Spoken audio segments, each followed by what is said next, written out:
Hello everybody, this is Purge, bringing you guys the first person replay commentary. I played a Riki game last night. I actually played 3 games, I think, to get ready for this. 2 games? I can't remember.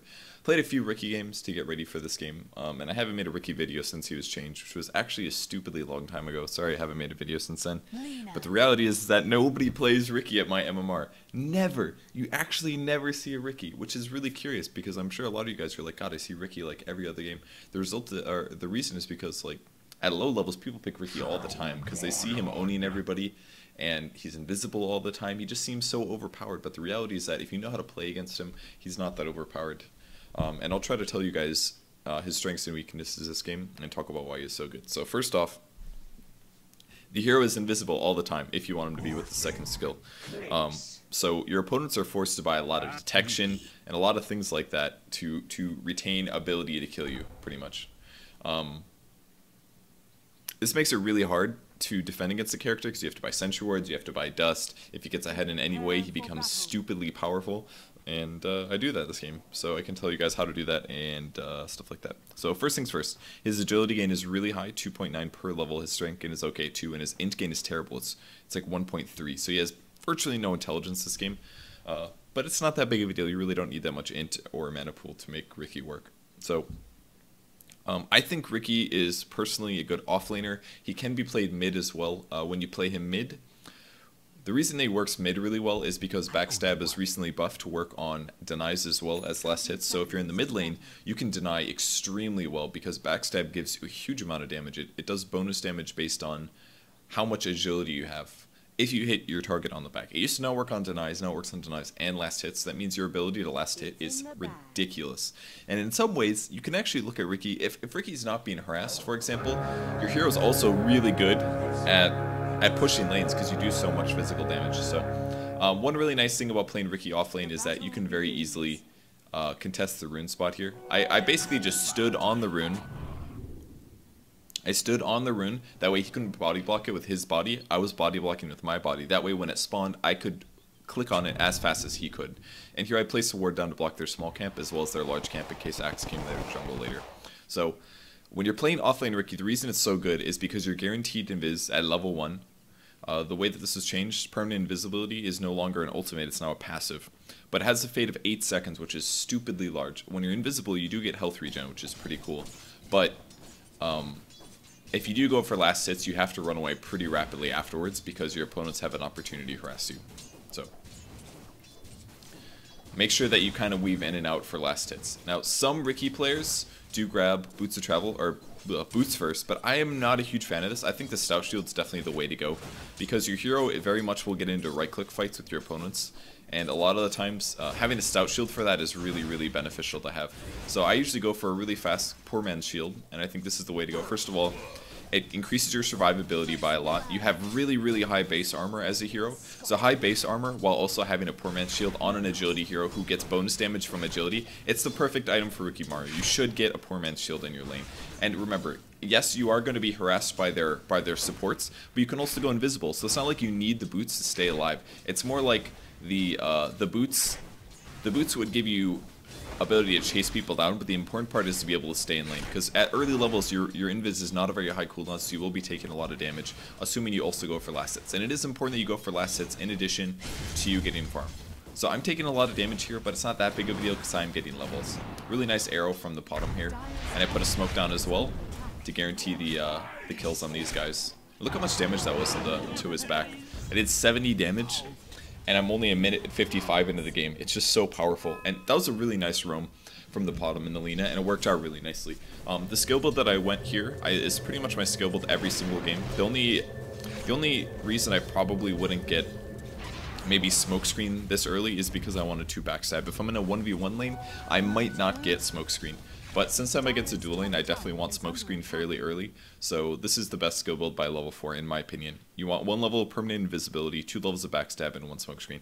There are, I thought about this game. When I played Riki, I usually got 2 levels of a permanent invis in lane because I was finding that the 8 second was a bit too long and it was becoming a problem. I've got boots here, so I have a big damage advantage over the Shadow Fiend here, which means I have a good shot of being able to chase him down. He actually stopped moving there, which is a mistake from him. And he should have just ran. I really feel like he could have lived there. And now I'm going to juke into the trees because I'm just waiting for my invis to come back up. And it's about to pop, and there it goes. So pretty scary there, but I did get the kill. Getting kills like that are really good. And after you get your boots, you can get a Orb of Venom. Now, Orb of Venom is also absolutely core in this hero. This is basically the first 3 items you should always purchase on Riki. It doesn't really matter what your lane setup is, you should have these items. You need an Orb of Venom, you need a Poor Man's Shield, and you need boots. The boots and the Orb of Venom allow you to chase people better, which allows your backstab to do more damage. And the Poor Man's Shield lets you trade. So again, 2 levels of permanent invisibility, I usually get before 5. Both of the games that I played Riki in offlane, I got these skill builds and I felt like it was appropriate. Getting the permanent invis level down, or fade delay down is really important. It kinda sucks to not have your backstab maxed out by level 7 because the damage is so high, but you don't really need it to survive basically. And also you get extra regen when you're invisible by having more skill points, so it's good to go for that here. Now if they do end up going for last hits like this, I have to be a little careful here. This got dangerous really rapidly. If I get raised or something like that, I'm going to have a really bad time. The Witch Doctor kind of came a little far out, and he was taking a lot of creep damage, so now I'm going to pursue. This is pretty dangerous, but... And there we go. I got 2 back hits on him, and then I just have to worry about the Shadow Fiend. Now, one of the main reasons that I had so much advantage in this lane was because because they didn't have any detection, and that hurts them a lot. If they have something like a Sentry Ward and then keep me out of EXP range, they're going to have a better time, but that's one of the nice things about Riki in the offlane right now, is he's even harder to keep zoned than a Bounty Hunter. Bounty Hunter has limited invis. Riki, if I want to, I can just sit permanently invis. And I actually got a lot out of this lane, so you maybe don't see all the opportunities that you want to do as Riki, but I'll try to explain him here. So again, you want your backstab leveled up so you can do a lot of damage to people. But you also kind of need 2 levels of permanent invisibility so you can get the cooldown down. That way you can fairly rapidly go back invis after you go to initiate and kill somebody. And now I'm level 6 here because I'm stupidly leveled in this lane. It's actually a level 4 Shadow Fiend and a level 3 Witch Doctor. So this means I have a lot of kill potential. And now your ultimate is Blink Strike, and it works similar. It's a charge-based system. Shadow Fiend is not very safer, honestly. I'm looking around to see if I can find the Witch Doctor. I figured this is a bit of a gamble here. The wave is pushing in. I thought... You know, this is really stupid. I thought the Witch Doctor was pulling, but I actually blocked the camp, so this was a complete waste of my time and a bad read. I thought I was being all meta and stuff, but that was just terrible. But what I'm basically doing is looking around to see where the heroes are. I'm going to start off with 1 hit, 2 hits. Like, look at the damage. And now I'm going to just use a Blink Strike to finish him off. Really, really easy kills here. Blink Strike is really strong, so it has a charge-based system. Costs 40 mana to use, and it does magic bonus damage, and then you get an attack right afterwards. Is how it works. But you get up to 4 charges at level 1.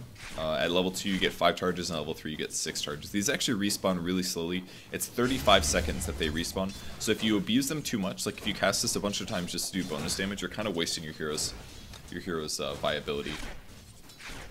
I've got Shreds now here, so I have a huge DPS advantage over the Shadow Fiend. There's really not a whole lot that he can do. They can't really safely be up here, and this is basically because the Lina and the Potom roamed on my lane, and they went for the kill. It's also really important because Shadow Fiend just simply doesn't have that much HP. He's a hero that doesn't have a lot of escape from a dangerous scenario. If I silence him and I'm standing on top of him, he can't do anything. Like as a hero, before he gets an item like Black King Bar or something like that, his hero is very, very weak to diving heroes. And there we go, maxed out backstab by level 8. You want to get this skill maxed out fairly fast, but again, usually I get 2 levels of permanent invisibility to keep the duration a little up. Now, something I did this game that I didn't do, or something I didn't do this game that you can definitely do as a Riki is gank mid. Do not be afraid to gank mid. Excuse me. You can see the sentry down there. That's because they finally got fed up with me killing them repeatedly. This game I actually bought an Aquila. I usually don't buy an Aquila, or at least the other games I didn't buy an Aquila, but I felt it was pretty good here. Again, you want to buy agility items on this hero because it increases your backstab damage. Your damage does more based on the agility you have. So backstab damage should be increased by buying agility items.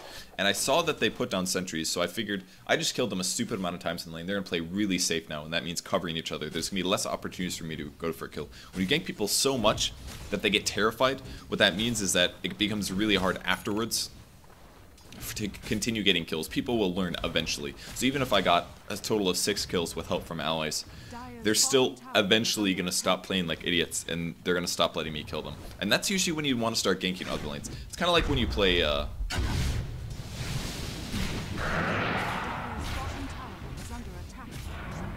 So as you can see there, I used my Blink Strike to kill him the second time. The reason I did that was because he did the AoE blind, or he did that War Lane Axis, which lowers my accuracy, which means that me right-clicking him was a little unreliable, and I didn't want to mess around with possibly getting killed there. This is really nice. The Morphling gave me his bottle charges, so I got full heal out of this, and I am flying out my Ocarina. So, like you saw there, even if it's not a huge amount of damage output, just you being in a lane can make a really big difference, especially against the mid lane. The mid lane, if you're playing against a Riki, and it's a competent Riki who's actually roaming a lot, then you need to get a sentry down to cover that. And let's look at where the Witch Doctor and the Shadow Fiend are right now. They're actually not even in their lane. They're actually so scared of me, they don't feel comfortable farming the bot lane. They're actually ganking right now. Or at least that's the Axe. I'm not really sure where the other two guys are, but I'm going to go look for them. Now, when there isn't a whole lot going on, you can definitely farm as a Rikimaru. There's not really anything wrong with it. This is really stupid. It wasn't like I died there or anything like that, but the fact that I saw heroes on my minimap, but I didn't adjust my camera to them, was really dumb, because I wasn't able to see and predict them approach me. Now, I still saw a sentry on the Witch Doctor here, but can you see how they're playing? You have to read people a lot when you play Riki. I was thinking about trying on the Shadow Fiend if they got a little too close to one another, but I had to be kind of careful when approaching this. And now we had a Lina coming. Oh, this creep actually spotted me for a second, so they know I'm watching.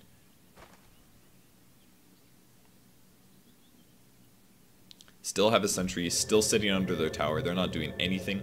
And when they're defending that hard, it's generally a bit best just to play it really safe. Really terrible. If he wouldn't have messed up that chop on me, I would have definitely died there. It was pretty greedy for me to do that. The main issue is that I missed my smoke cloud.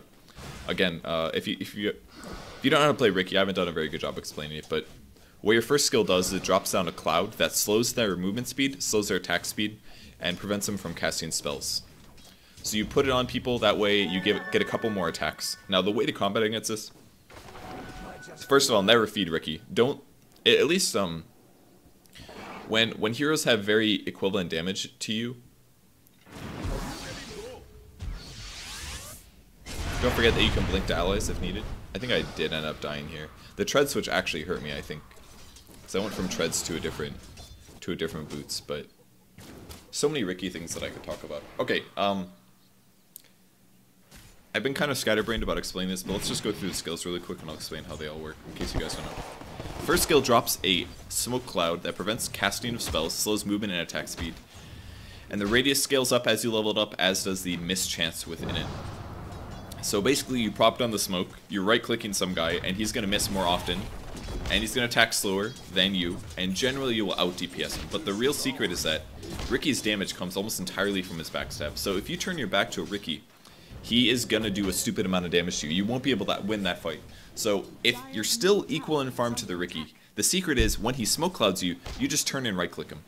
Especially if he's not 6 yet. If he's not 6 yet, he won't be able to hit you in the back. If he's 6, he can do blink strikes to hit you in the back. But if we're talking about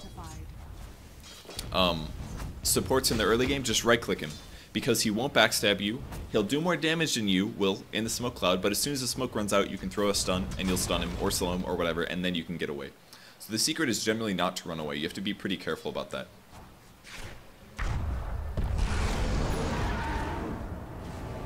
A little bit of a dust here is needed to finish him off, and you get the kill. Like, you don't have to farm that much when you play Riki. It should be mostly ganking, and that's why he works pretty well in the offlane spot, and that's kind of what an offlane hero does. You get levels, you become a nuisance for their supports. If you can get kills, you take them, and you also roam around the map to get kills when possible. And I'm doing that a lot this game. I'm pretty much just roaming. You can definitely do that on this hero. It doesn't have a huge amount of gank potential, and it's a bit weird because you have to rely on silences and right-click damage, but it definitely works. I was hoping he would come back towards the tower and I could dive him there. I really wanted to jump on him. If I do take damage, it's actually not a big deal. One of the really nice things about permanent invis, it's kind of like it's a better version of Tranquils, pretty much. Even if they can see me, even if I'm taking damage, as long as I'm invisible, I'm regenning HP, which is pretty cool. It's like having a ring of health up all the time. So, okay, so that was Smokescreen. Permanent invisibility keeps you invisible and regens your health. Was really close. I blink striked over to the bottom. This does cost a charge, of course, but it's completely worth it. I would have died otherwise. And since I saw those heroes there, and they obviously had a sentry ward up, this pretty much told me, like, this lane is not safe to gank, because these guys are, like, constantly ganking over there.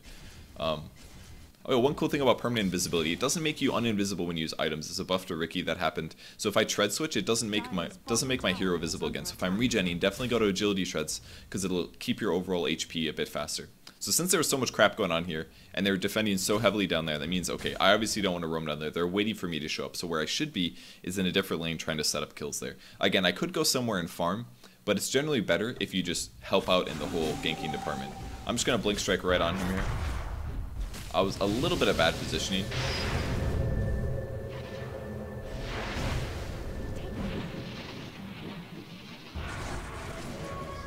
Ended up getting a little lucky on the hit, but he was probably dead anyways. I'll be invisible again. Definitely wanted to be able to jump from the high ground. I was hoping that the Witch Doctor would come over towards me so that I could jump down, but this is a little bit unrealistic. I should have just been walking behind the tower or walking around the tower. And now I was going to look to clean up the Witch Doctor as he retreated, if possible.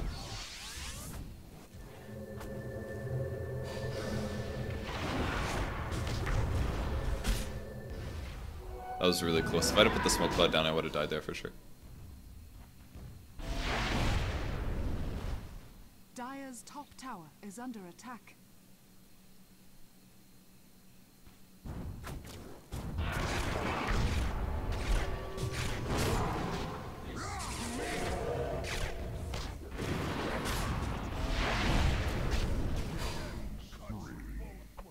So we're basically just being really annoying. It doesn't take a whole lot of items, pretty much just treads, Poor Man's Shield and the Orb of Venom, and a little bit of safe play, and you can weave in and out and get a lot of kills. I still have decent Blink Strike charges despite using Blink Strike quite often, and this is just creating a lot of space on the map. We're killing them, they're not feeling very safe to come out.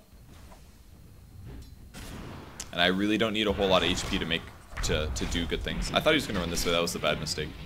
It's pretty unrealistic. I told him not to ulti there, because I knew he was going to. I was like, this guy's going to ulti this guy. And now we've created a stupid amount of space on the mid lane. We just took the tower finally, and we got a lot of kills, and that's basically me accomplishing my job as Riki.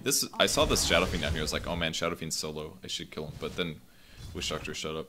I know, the point of Riki is honestly just to be really annoying. Roam around and gank, you don't need a lot of items for this hero to be really useful. You just have to predict what your opponents are going to do, where they're going to stand, and get the backstab hits. And you'll slowly snowball as you'll see the opportunities.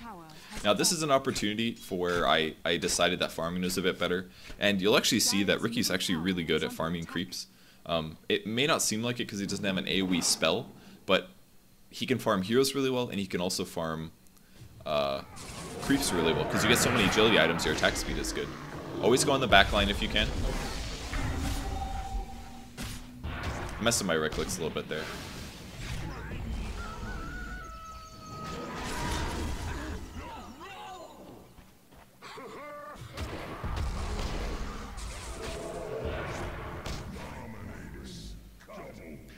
Like, it doesn't take much, and you can do so many things as Riki. I'm pretty low on mana here, but there's pretty much no threat of me dying. And just de-aggro here, and then go to farming. So, my right-clicking of creeps, like, the really nice thing about your second skill, permanent invisibility now, is, like I said, it's like a Tranquil Boots. If you're not in combat, you're healing really fast, and you can kill creeps very rapidly because of backstab, and even right-click.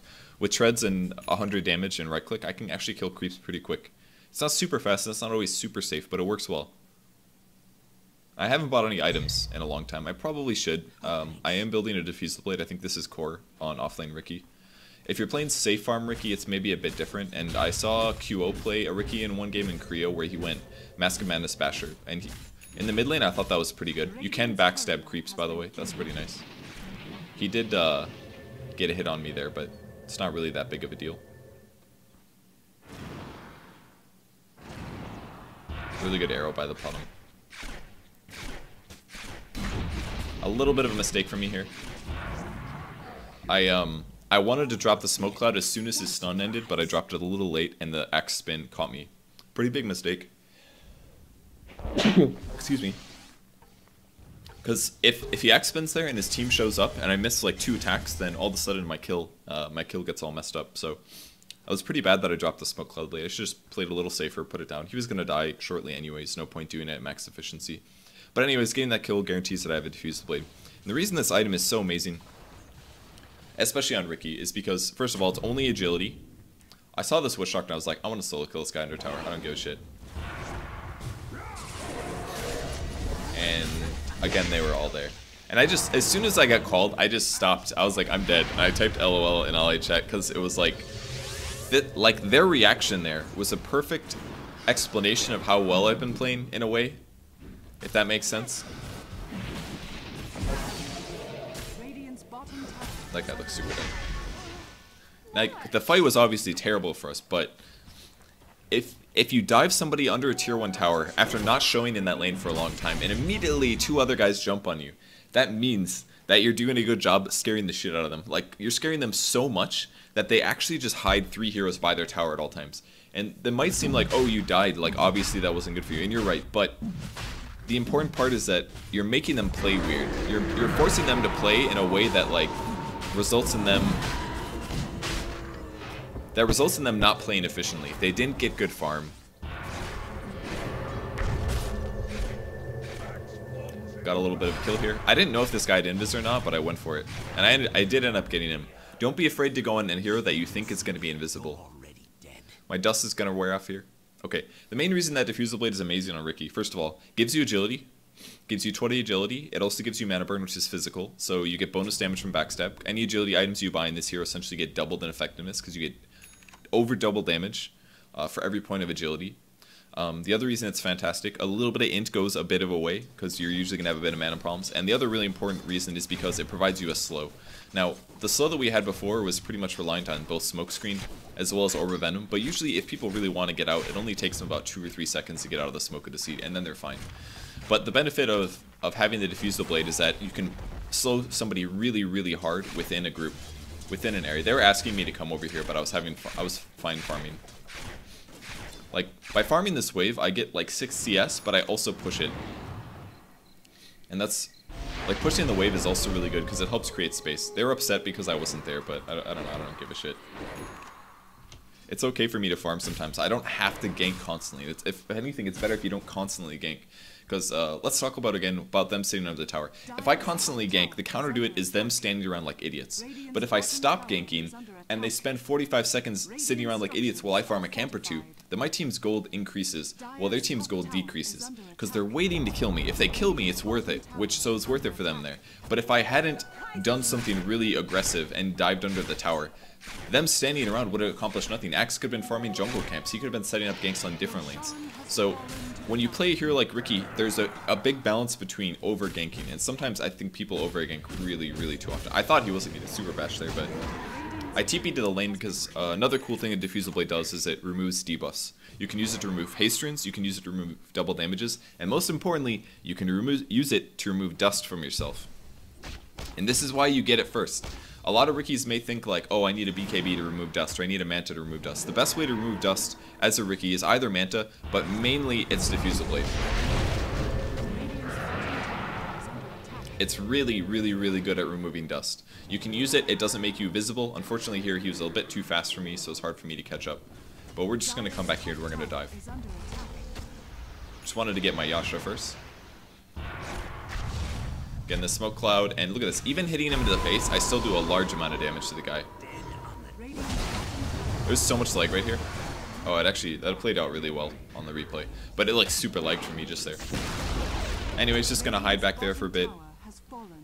So use Diffusal Blades to keep people into the smoke clouds. You can use it to remove haste, double damages. You can use it to remove surge on Darkseers. There's a lot of good reasons, but most importantly, it's for removing. Oh, actually, not most importantly. Well, dust is probably the most important thing you can remove with the sentry or with the Diffusal Blade because it makes it really hard to get killed. But the second most important way is silences. If you ever want to break a silence from yourself and you're playing an agility hero, a Diffusal Blade is a way to do it. I saw a Slasher video about it, and what he actually got was he gets Diffusal Blade on Weaver, which is really weird, but it makes sense.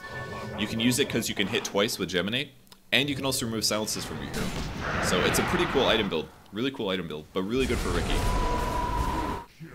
You get attack speed, you get a bunch of damage, you get slow under smoke cloud, and you can remove silences from yourself, and you can remove dust from yourself.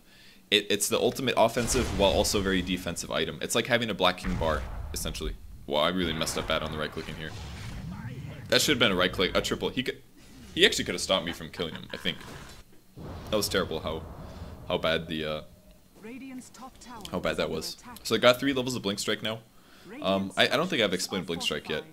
I keep saying, oh, I'm gonna explain the whole hero, but it's just like never happens. Look at this, like, what does he do?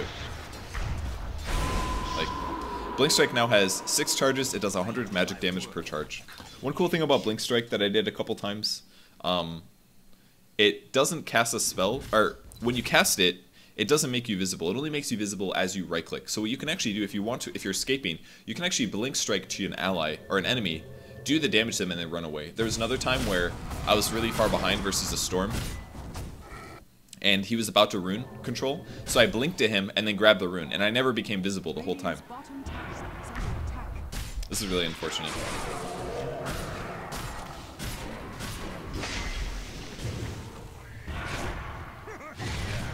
Put a little slow on him here. I don't know if you can remove Berserker's Call armor buff with Diffusal Blade. I'm actually gonna check here. Wait, let's double check here. I want to see if, oh no, this is way gone. Yeah, I actually removed no debuffs there. You can't use it to stop the troll ulti either, but you can remove things like dusts, or there's a couple buffs. Lena got 2-shot by troll, I guess. It's probably a bash from Invis for bonus damage here. So, alright, so removing silences, slowing opponents when needed. Just be kind of careful with the Diffusal Blade charges. Don't use them if you don't have to. It's really good to level up your Diffusal Blade, but on heroes that actively use their charges, like Riki, Riki's a good example. He's a hero that really needs his Diffusal charges. Do not just immediately upgrade to level 2. The only heroes you want to do that on are usually like Phantom Lancer or something like that, because Phantom Lancer creates a lot of illusions and can get kills like that. Now this guy's got a Shadow Blade, so me initiate on him isn't going to work, so I'm just waiting to see if an ally can come, or maybe we can get some detection flown out.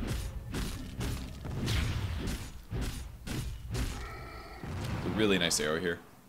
I used the Blink Strike to get on his back as fast as possible. And he was trying to ulti me here, but I messed up the... Oh, I canceled my right click here.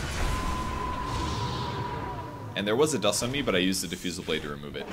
Which means I can pretty much do whatever I want. Really nice call by Axe here. He got a kill on me as a result, but we still cleaned up really well and it was okay.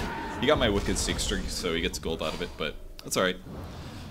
So, yeah, you can get away without having a Black King bar. There's some games where you do need Black King bar, and you should build accordingly. So, if you're really behind and you're going Diffusal Blade, and they have a lot of stunts and nukes and stuff, you're going to probably need a Black King bar.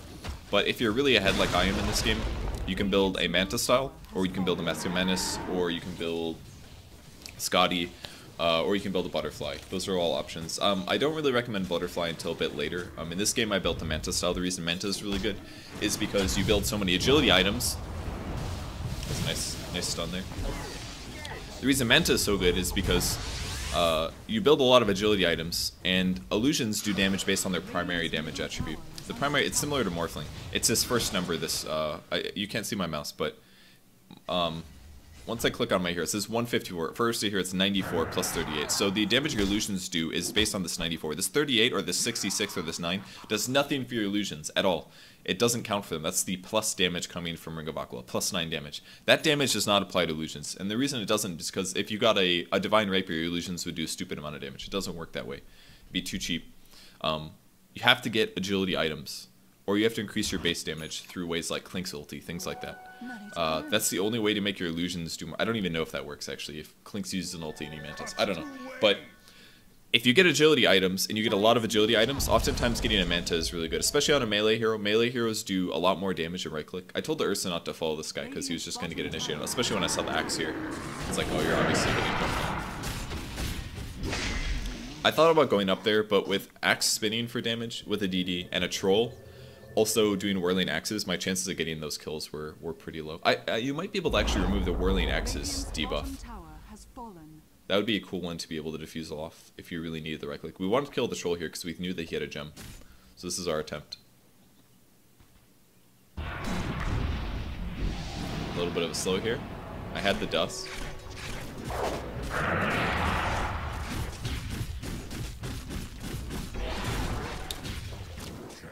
Can you talk about stuns? That was really close, and that was really greedy from me. Mistake I made was my smoke cloud was a little late, so he got the blind off.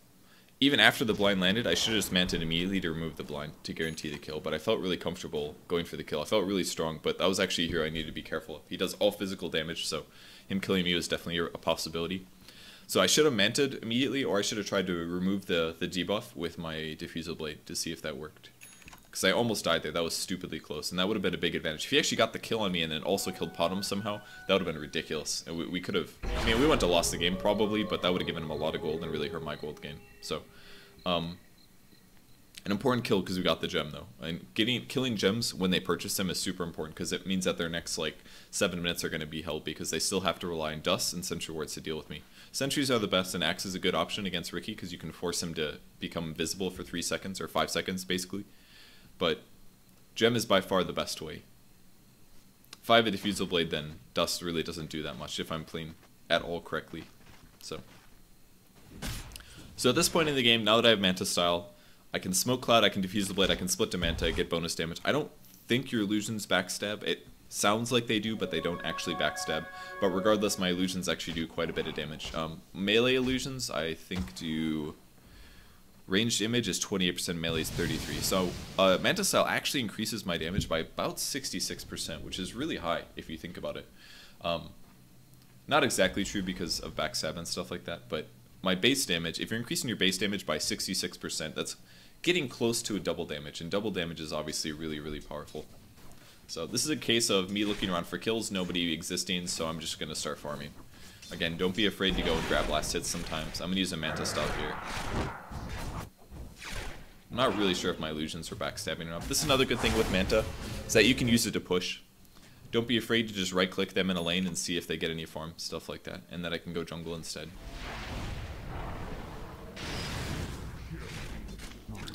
The lean actually got a kill over there, I don't know what happened. Selling my poor man's shield here. Again, I took a jungle creep camp. My armor is so stupidly high that it doesn't matter that I don't have a stout shield. I have 26 armor, like those creeps actually do nothing to me. They're hitting me for about 5 to 10 apiece because my armor is so high. And since I have so much agility and I also have mana burn, I'm actually just killing creeps really quick. So, next item that you buy. BKB is the safest, definitely by the 3rd item, but I'm so stupidly far ahead this game that I don't need to build it. So my next item would either be a butterfly or a Scotty. And the reason Scotty works now is because this isn't an orb anymore. The diffusal blade isn't an orb. It used to be an orb, but it's not an orb anymore. So you can get Scotty with a diffusal blade now if you want to. Use the diffusal blade there to keep him under the cloud. He got extremely slowed because I used a diffusal blade on him, and that's an easy 5 hits and I've got a kill. And even though they're right in front of their base, I can still attempt for these really dangerous kills. This is really, really dangerous. I gave him a slow there. I didn't really feel comfortable going back in because there was a chance that I could have gotten killed on the initiate. But I dropped on the another diffusal blade charge to keep him on range. That way, or at least within range of the Ursa, so the Ursa could finish him off. It's a bit of a fight over here as well. The reason Scotty is just really good all around is because it actually gives you pretty comparable damage to Butterfly. Not exactly, but Butterfly gives you 60 attack speed, and it gives you 30 agility, which is 30 damage, and 30 backstab bonus damage. But Scotty does something similar. It gives you 25 attack speed, it gives you 25 agility, and 25 damage. So it increases your agility by a lot, but most importantly increases your HP a lot. So it gives you 750, it's like a, Butterfly doesn't protect you against nukes, basically, right? It doesn't give you HP, it just gives you evasion. And evasion's really good, but HP covers you against magic nukes as well, which is pretty cool.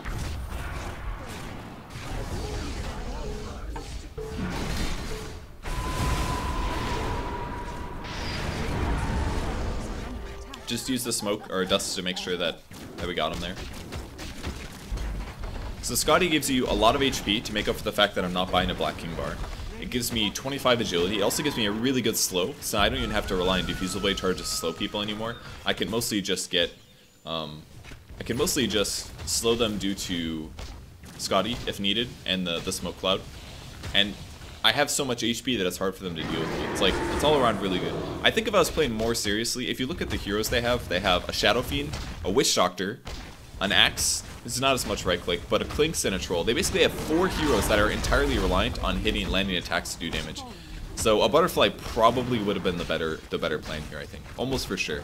Because 35 evasion against a Witch Doctor and a Shadow Fiend and a Clinks and a Troll, it basically makes those heroes fairly useless. So I think that by far would have been the better item choice here.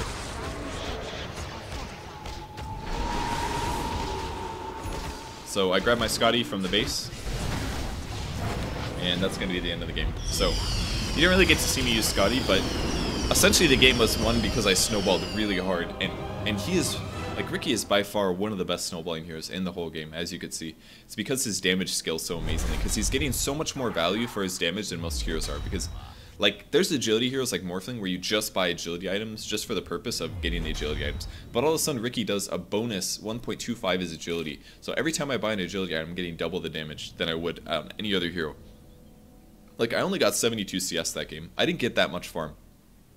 But I just snowballed so much on my opponents that it put me in a good spot. This was an unranked game, by the way, so I'm sure I was the highest MMR in this game. I didn't really feel comfortable playing Riki in a solo ranked because I feel like Riki's really good and he's abusable, but I don't know if he's OP or top tier viable. I think he's okay. I think he's okay at the top tier, but if you get behind, he's a pretty crap hero. If you don't snowball, the hero kind of sucks. Because you can get chain stunned. If people keep vision over you and you don't have that much farm, then your damage isn't enough to kill supports. If they start getting Ghost Scepters, you don't have your Diffusal Blade yet. The game is just a headache. So I don't know if I would want to play Riki in a ranked game, but in unranked, I think he works pretty well. So thanks for watching, guys. That was a Riki game. I'm going to stream later today. It might take a while. Well, I guess that doesn't matter because right now I'm having some issues with my internet. I can't upload my videos directly to YouTube because they're like going stupidly slow, and my ISP says it's not their fault. They say it's like CDN servers or something like that. So I have to upload this using a proxy, and it takes a really long time, and then afterwards I'm going to stream. So by the time you see this, I'm sure I'm going to be streaming already. So after you watch this video, feel free to just turn on my stream. It's twitch.tv/purgegamers, and you can tune in to the stream. Alright, thanks for watching, guys. I'll see you later. Bye.